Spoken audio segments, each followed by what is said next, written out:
Perkenalkan, saya Huria Maksura, calon guru penggerak angkatan 11 dari SDN Minangabino, Kabupaten Morowali Utara. Saya akan melakukan aksi nyata pada modul 2.3, coaching supervisi akademik. Kali ini saya ditemani oleh salah seorang rekan saya.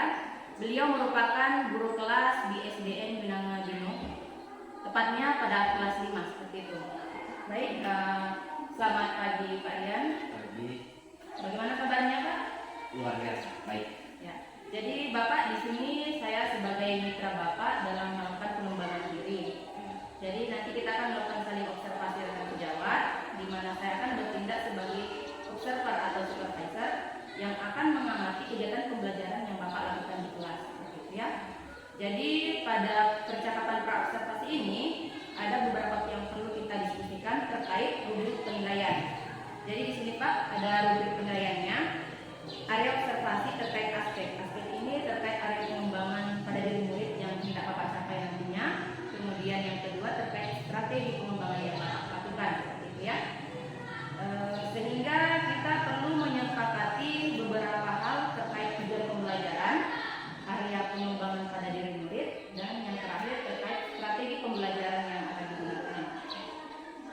Saya akan menyampaikan beberapa pertanyaan. Yang pertama terkait tujuan pembelajaran yang akan dicapai saat melakukan kegiatan pembelajaran. Ya, baik, terima kasih. Untuk tujuan pembelajaran yang ingin saya capai dalam kegiatan pembelajaran ini, tentunya sebelumnya saya mau perkenalkan dulu kalau yang akan saya ajarkan adalah pembelajaran mata pelajaran IPAS. Jadi untuk tujuan pembelajaran yang ingin saya capai dalam proses pembelajaran IPAS ini, yang pertama itu terkait bagaimana peserta didik mampu mengidentifikasi apa itu magnet dan jenisnya seperti apa. Yang kedua, bagaimana peserta didik itu mampu mengidentifikasi sifat-sifat magnet dengan benar. Jadi untuk proses pembelajaran yang akan saya laksanakan mengacu pada dua tujuan pembelajaran yang saya harapkan bisa dicapai. Jadi di sini Bapak akan melakukan kegiatan pembelajaran pada mata pelajaran IPAS dengan dua tujuan pembelajaran, seperti itu ya Pak ya. Baik, untuk selanjutnya bagaimana dengan area pengembangan pada diri murid yang hendak Bapak capai saat melaksanakan kegiatan pembelajaran? Kalau untuk area yang ingin saya capai ya tadi ya, Iya. perkembangan dalam proses pelaksanaan pembelajaran nantinya, tentunya yang pertama kita harus lihat dari tiga aspek. Yang pertama dari sikapnya, terus dari kognitif atau pengetahuannya, terus yang ketiga psikomotor atau kemampuannya. Kalau untuk dari yang pertama, untuk dari sikapnya, bagaimana peserta didik tentunya yang saya harapkan mampu sesuai dengan apa yang sudah ada, sesuai dengan profil pelajar Pancasila. Jadi mereka bisa terapkan selama proses pembelajaran. Yang kedua dari segi kognitifnya. Untuk dari segi kognitif tentunya pengetahuan yang ingin dicapai tentunya kita sesuaikan terhadap apa pencapaian yang ingin kita capai dan tujuan pembelajarannya. Jadi yang ingin saya capai tadi sudah saya katakan bahwa yang pertama adalah bagaimana tadi mampu mengidentifikasi apa itu magnet dan beserta jenisnya, jenis magnet. Terus yang kedua bagaimana tadi mampu mengidentifikasi terkait sifat-sifat magnet dengan benar nantinya. Terus untuk aspek yang ketiga yaitu psikomotor atau keterampilan. Kalau untuk dari aspek psikomotor atau keterampilannya tentunya yang saya harapkan nantinya peserta didik mampu menunjukkan keterampilan baik dalam segi mengumpulkan pendapat, menemukan masalah yang didapatkan, bagaimana memecahkan masalah bersama dengan kelompok, mampu mengembangkan hasil karya mereka di depan, dan berani menanamkan pendapat dan hasil karya. Jadi di sini ada tiga yang area pengembangan yang hendak dicapai terkait afektif sesuai dengan profil pelajar Pancasila. Kemudian yang kedua terkait kognitifnya, pencapaian tujuan pembelajaran, dan yang ketiga terkait psikomotor yaitu berdiskusi, mengungkapkan pendapat dan berani, seperti itu ya Pak ya.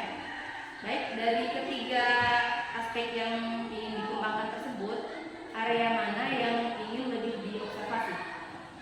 Sebenarnya kalau untuk area yang paling diobservasi tentunya kita harus mengacu pada tiga aspek itu. Cuman di sini tentunya yang paling kita lebih acukan tentunya sesuai dengan apa yang kita sudah siapkan dalam modul. Tentunya kognitifnya seperti apa. Misalnya seperti yang sudah saya katakan tadi bahwa kita lihat dari segi kognitifnya sesuai dengan kita acuan pada capaian dengan tujuan pembelajarannya. Tentunya berarti yang kita paling harapkan tentunya mereka mampu mengetahui tentang materi yang akan kita bawakan. Karena tadi tujuannya kan gimana peserta jadi mampu mengidentifikasi magnet dan beserta jenis-jenisnya, bagaimana peserta jadi mengetahui sifat-sifat magnet itu seperti apa saja. Jadi area pengembangan yang lebih ingin diobservasi pada aspek kognitif pencapaian tujuan pembelajaran. Ya. Nah, kira-kira indikator dari pencapaian area pengembangan itu bagaimana, Pak? Kalau untuk indikator pencapaiannya, sebenarnya kita berarti pada tujuan pembelajarannya. Apa indikator yang kita capai pada pelaksanaan pembelajaran? Yang pertama, saya berharap dengan proses pembelajaran yang saya berikan, baik itu nantinya dalam menampilkan video pembelajaran dan ada gambar-gambar atau teks-teks bacaan yang membantu mereka sehingga yang pertama mereka dapat mampu mengidentifikasi apa itu magnet dan jenis-jenisnya, jenis-jenis magnet. Yang kedua, siswa didik juga saya harapkan mampu dalam mengidentifikasi apa semua sifat-sifat magnet. Jadi itu indikator yang tercapaian yang saya harapkan dan dapat dicapai dalam proses pembelajaran. Jadi ada dua indikator ketercapaian area pengembangan ya, Pak. Yang pertama tentang bagaimana murid dapat mengidentifikasi jenis-jenis magnet, dan yang kedua bagaimana juga murid dapat mengidentifikasi sifat-sifat magnet. Seperti itu ya. Baik, untuk pertanyaan selanjutnya, Pak, strategi yang sudah Bapak persiapkan saat melaksanakan kegiatan pembelajaran. Oke. Jadi kalau untuk bicara strategi itu kita ada beberapa aspek yang harus kita terapkan. Ya. Yang pertama terkait moda pembelajaran. Jelas. Tentunya kita menggunakan tatap muka. Ya. Terus yang kedua menggunakan model pembelajaran apa? Model pembelajaran yang saya gunakan pada saat proses pembelajaran nantinya, saya menggunakan model pembelajaran PBL. Karena bagaimana kita didik, karena sesuai tadi yang tercapai yang sikap yang saya capai, bagaimana keterampilannya juga bagaimana kita didik mampu menemukan masalah dalam proses pembelajaran nantinya, dan mereka bisa lebih mengembangkan apa yang mereka dapatkan sendiri. Terus yang kedua terkait pendekatan yang saya gunakan di sini menggunakan pendekatan saintifik dan IPS. Terus untuk metode pembelajarannya menggunakan diskusi, tanya jawab, dan ceramah penugasan. Ya. Jadi di sini strategi yang sudah Bapak persiapkan ada beberapa ya, Pak. Yang pertama modalnya itu tatap muka, kemudian modelnya itu problem based learning atau PBL, kemudian pendekatannya saintifik dan juga mengintegrasikan teknologi dalamnya itu IPS, dan selanjutnya metodenya ada diskusi, tanya jawab, dan penugasan. Seperti itu ya, Pak ya. Oke. Baik. Pertanyaan selanjutnya, Pak, kira-kira hari dan tanggal berapa Bapak akan siap diobservasi? Kalau untuk tanggal observasi sesuai rencana awal kegiatan, rencananya akan saya laksanakan pada tanggal 24 hari Kamis ini, Oktober 2024. Itu apabila tidak ada halangan dan lain-lain hal. Rencananya pada hari ini. Jadi Bapak akan melaksanakan kegiatan pembelajaran pada hari Kamis ini, berarti 2 hari ke depan Bapak Ya. sudah siap observasi, seperti itu ya, Pak ya. Jadi nanti setelah observasi, Pak, kita akan melakukan lagi percakapan, yaitu percakapan pasca observasi. Untuk percakapan pra observasi ini saya rasa kita cukupkan saja, karena saya sudah cukup mengambil beberapa hal yang akan Bapak kembangkan seperti itu pada diri murid. Nah, untuk selanjutnya saya doakan Bapak supaya bisa lebih siap dalam melaksanakan kegiatan pembelajaran, lebih percaya diri dan bisa dimudahkan saat melaksanakan kegiatan pembelajaran ya Pak ya. Terima kasih atas waktunya Pak. Perhatikan semuanya ya. Oke. Assalamualaikum warahmatullahi wabarakatuh. Waalaikumsalam warahmatullahi wabarakatuh. Selamat siang. Siang luar biasa. Ini kan semangat belajarnya, tidak goyang-goyang. Ada? Aman? Semangat? Oke. Sebelum kita memulai proses pembelajaran kita hari ini, harus apa dulu? Harus apa? Ya, betul. Harus berdoa. Biar apa yang kita dapatkan hari ini semuanya bisa kita serap dengan baik dan bermanfaat. Ya, silakan yang bertugas kemarin itu sudah bisa jawab. Ya, silakan ini. Kita berdoa, kita mulai berdoa. Ada lagi yang bermain, yang berdiri di kanan. Kalau sudah semuanya semua siap, baru dipimpin berdoa. Silakan ini.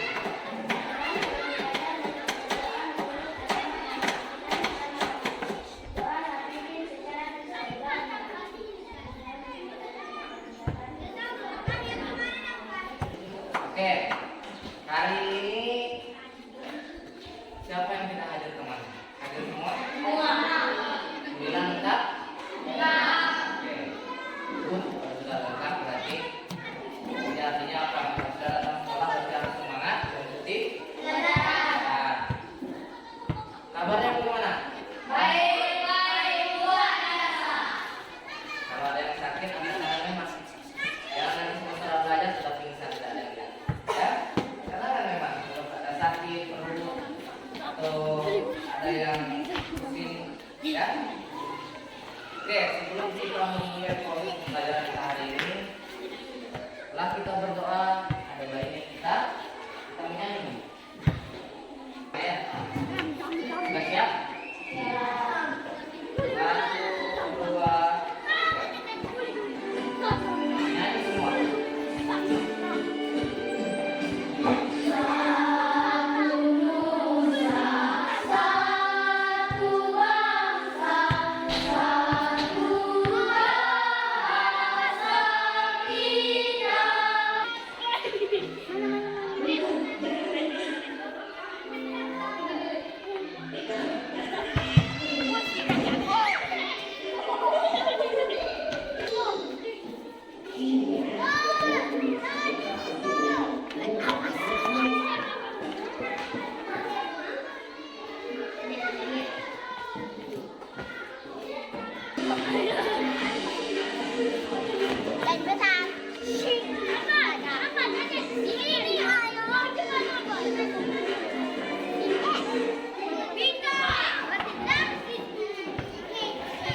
Ada yang kali?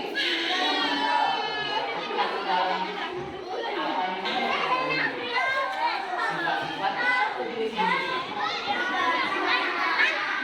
Itu masuk pada sifat-sifat manusia yang dapat bisa melihat dan bisa saling orang.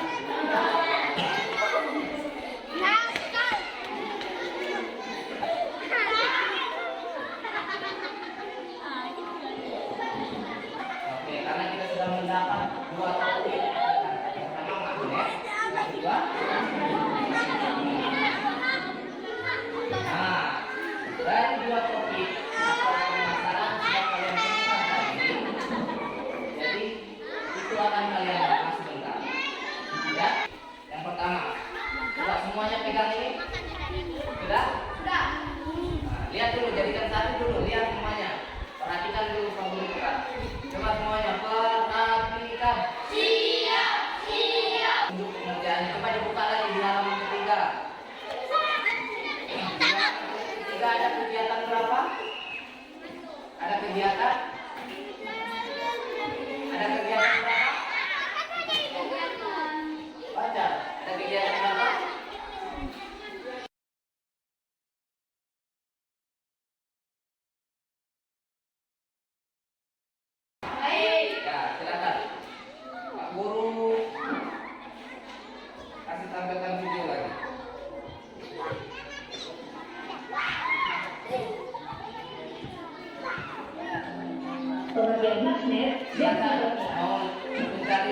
Kita lompat dari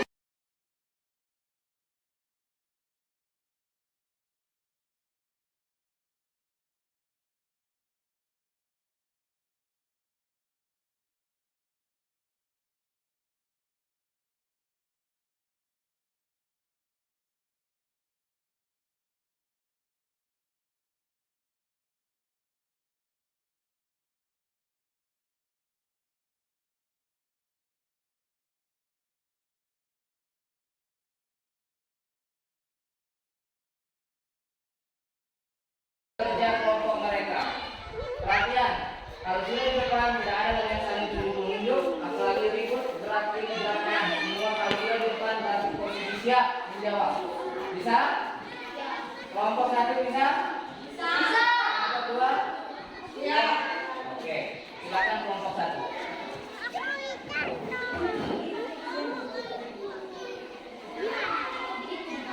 Sini saja, sini saja. Si baris yang rapi, tidak ada yang kamu lihat.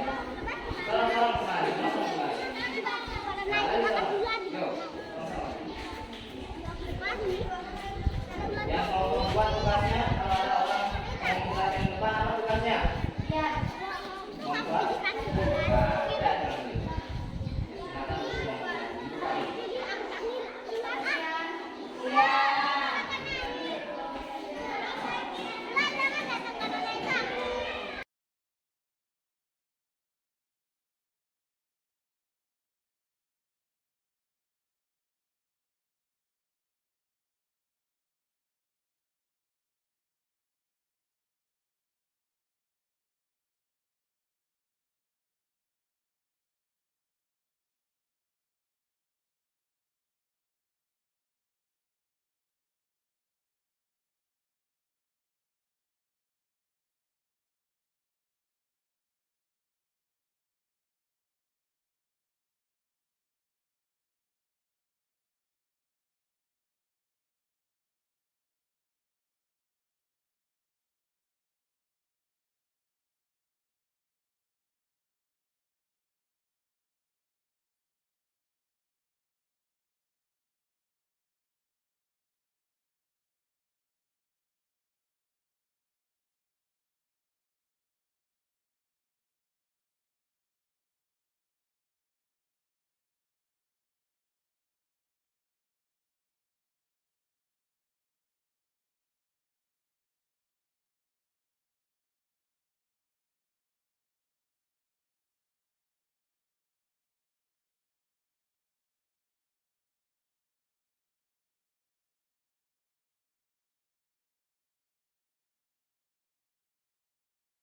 Nah, di wilayah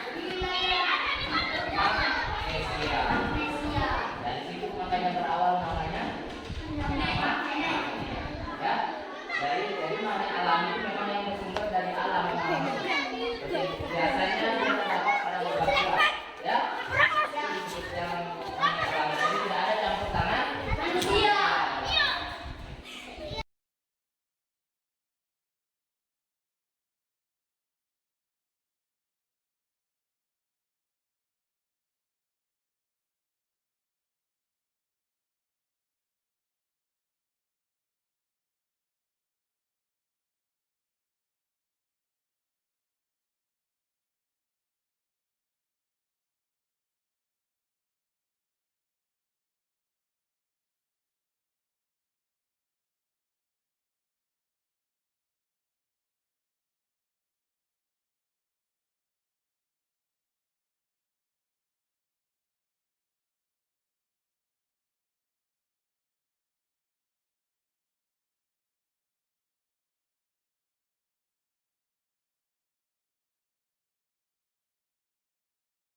Jadi belum lanjut lagi, Pak Guru mau tanya dari kalian untuk lebih memahami, lebih menanamkan agar kalian bagaimana kalian bisa lebih paham dan terkait materi kita hari ini.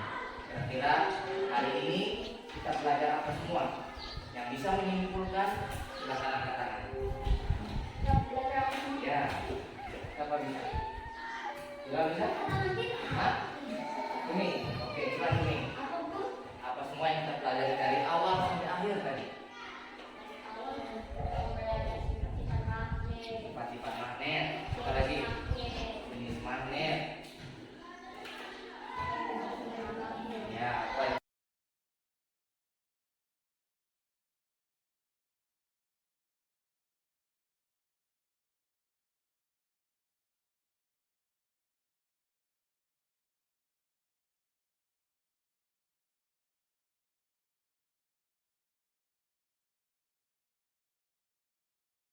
Ya, apa yang paling disenangi dari kegiatan tadi? Belajar ya, belajar di bagian mana yang paling disenangi? Silang. Oke, saya juga ucapkan terima kasih. Hari ini kelas 5 semuanya bagus belajar. Cuma nanti untuk pertemuan selanjutnya coba perhatikan. Untuk pertemuan selanjutnya harus lebih baik lagi dari ini. Ya, tadi sudah bagus semuanya. Semua peraturan yang kita buat pertama sedikit demi sedikit, bulan demi bulan semua sudah diterapkan dengan baik. Cuma masih ada sedikit nanti pertemuan selanjutnya harus lebih baik lagi ya. Oke, jadi untuk pembelajaran kita hari ini cukup sekian. Untuk pembelajaran kita selanjutnya, ya minggu depan kita masuk pada apa manfaat magnet dalam kehidupan sehari-hari dan apa saja bentuk-bentuk magnet. Ya, bisa yang dipahami? Silakan nanti. Anak kelas 5 boleh, silakan. Boleh ada Google, searching, dipelajari di rumah, dibaca-baca materi terkait manfaat magnet dalam kehidupan sehari-hari dan apa saja bentuk-bentuk. Kalau begitu, assalamualaikum warahmatullahi wabarakatuh. Selamat siang.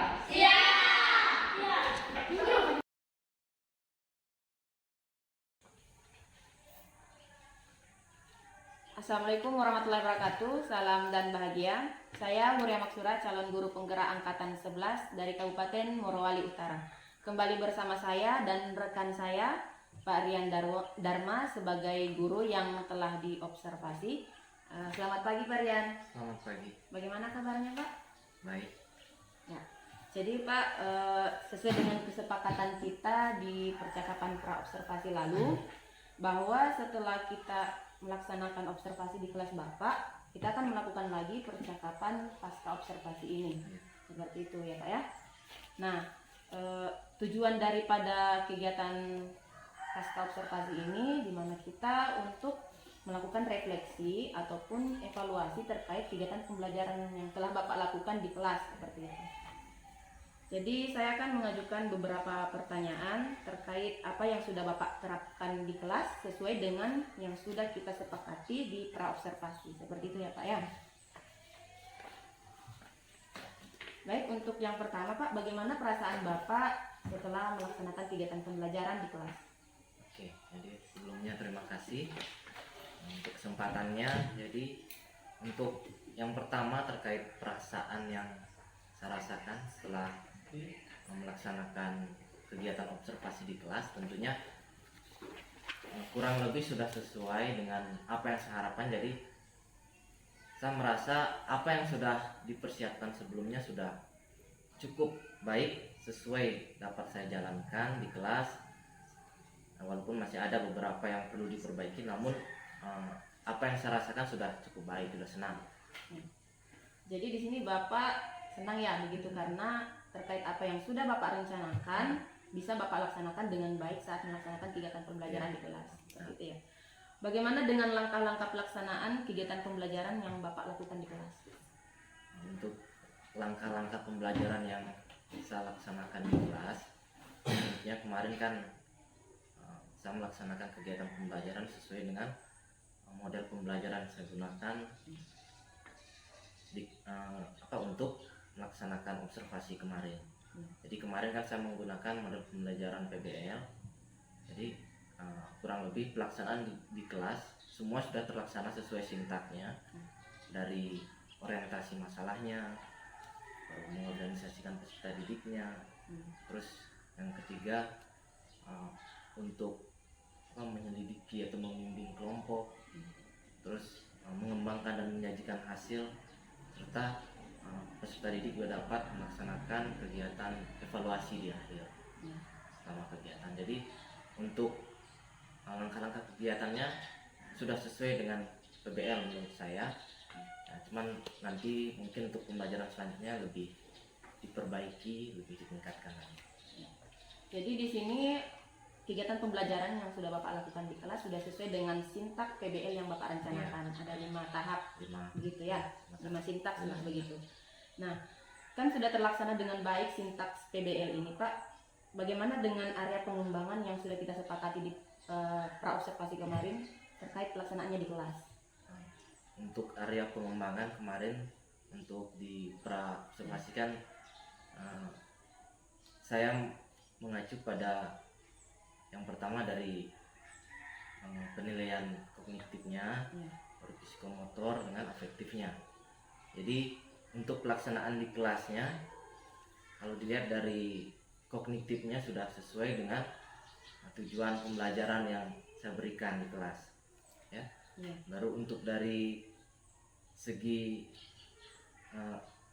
afektifnya juga, bagaimana peserta didik menerapkan sikap di kelas itu juga kurang lebih saya rasa sudah sesuai dengan apa yang saya siapkan di pra-observasi kemarin.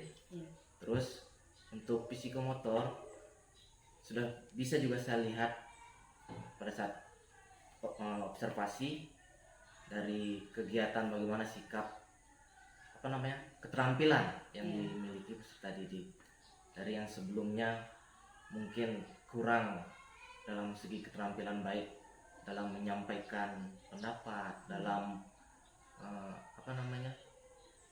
bekerja sama dengan kelompok, yang sebelumnya mungkin kurang, kemarin sudah terlihat lebih membaik. Terus kesiapan dalam penyampaian hasil kerja mereka di depan juga sudah cukup baik. Jadi area pengembangannya seperti yang kita sepakati ada 3, kognitif, afektif, dan keterampilan murid, seperti itu ya Pak ya. Menurut Bapak ketercapaian dari area pengembangan ini bagaimana pada diri murid? Kalau untuk ketercapaian, yang pertama kalau dilihat dari kognitifnya, peserta didik sudah mampu, maksudnya guru sesuaikan terhadap tujuan pembelajaran, jadi mereka dapat terima dengan baik. Dari kemarin kan sesuai materi, dari bagaimana peserta didik saya harapkan dapat mengidentifikasi apa itu magnet dan jenis-jenisnya, terus mengidentifikasi sifat-sifat magnet. Jadi dari kegiatan pembelajaran yang kemarin dilaksanakan, bisa saya lihat bahwa peserta didik sudah mampu mengidentifikasi hal tersebut. Dari hasil evaluasi yang saya lakukan juga, peserta didik sudah mampu mengetahui mengidentifikasi apa yang saya harapkan. Baru dari kesimpulan akhir juga peserta didik rata-rata sudah semua memahami dan mampu dia mengidentifikasi terkait tujuan pembelajaran tersebut. Terus dari sikap juga saya rasa sudah kurang lebih sudah tercapai sesuai dengan apa yang saya ingin nilai. Terus dari keterampilan juga kurang lebih sama seperti itu. Jadi dari ketiga aspek ini secara keseluruhan sudah tercapai, utamanya pada kognitif, bagaimana murid sudah mencapai tujuan pembelajaran sesuai dengan yang Bapak harapkan, seperti itu ya Pak. Baik, bagaimana dengan tantangan saat Bapak melaksanakan kegiatan pembelajaran? Ada tantangan Pak? Kalau untuk tantangan, kemarin kan di pra-observasi saya tidak merencanakan untuk melakukan pembelajaran berdiferensiasi ya. Jadi untuk observasi kemarin ada yang saya tambahkan terkait pembelajaran berdiferensiasi. Saya melihat dari gaya belajarnya peserta didik. Jadi konten yang saya siapkan menyesuaikan dengan gaya belajar peserta didik, baik dari visualnya, baru audio visualnya dan kinestetiknya. Jadi di sana juga pada saat proses kegiatan pembelajaran, dari proses saya siapkan di sana untuk yang kinestetik ada saya siapkan untuk kotak kata jawaban. Di mereka di sana bisa mencari masalah yang sudah mereka temukan tadi bersama-sama kan. Mereka bisa cari untuk yang senang untuk bergerak mencari ya, untuk tantangan. Terus ada juga video pembelajaran yang saya berikan. Terus juga ada materi tambahan untuk mereka juga, lebih seperti itu. Jadi untuk masalahnya kemarin ya, tadi kendalanya ya. Iya, kendalanya. Untuk kendalanya di pembelajaran berdiferensiasi itu, kalau dari saya pribadi, bagaimana kita guru itu mampu menyampaikan ke peserta didik agar mereka tidak kaget. Kaget dalam artian peserta didik itu bingung kenapa guru ini menyiapkan begitu banyak konten ya. Jadi bagaimana guru itu mampu mengarahkan peserta didik agar mereka paham bahwa guru ini tidak membatasi kamu harus ini, yang ini harus ini, tidak. Bahwa mereka kita berikan kebebasan ya, sesuai dengan kebutuhannya. Kalau mereka suka mencari silahkan, sudah disiapkan. Kalau ada yang suka mau menonton silahkan. Tidak terbatas, guru jangan sampai menyampaikan hal-hal yang kurang tepat. Jadi mereka berpikir malah bukannya seharusnya kan menjadi kesenangan untuk mereka ya, karena kebutuhan mereka disiapkan. Jangan sampai mereka malah bingung karena mereka bingung ya banyaknya yang disiapkan. Jadi bagaimana menurut saya sih, kalau kemarin bagaimana guru supaya bisa mereka lebih memahami tentang apa yang disiapkan guru, bahwa itu menjadi kebutuhan mereka. Jadi tantangannya terkait bagaimana Bapak dalam pelaksanaannya ini kan pembelajaran berdiferensiasi. Bagaimana Bapak bisa mengarahkan ataupun menuntun anak-anak bahwa semua apa yang disiapkan itu sebenarnya adalah untuk memenuhi kebutuhan belajar mereka, begitu. Baik. Tadi tantangan yang seperti itu Pak, kira-kira bagaimana strategi Bapak untuk melampaui tantangan tersebut? Kalau dari strategi yang saya harapkan, tentunya guru harus lebih banyak belajar ya. Banyak maksudnya memberikan pembelajaran yang seperti itu supaya lebih membiasakan juga peserta didik ya.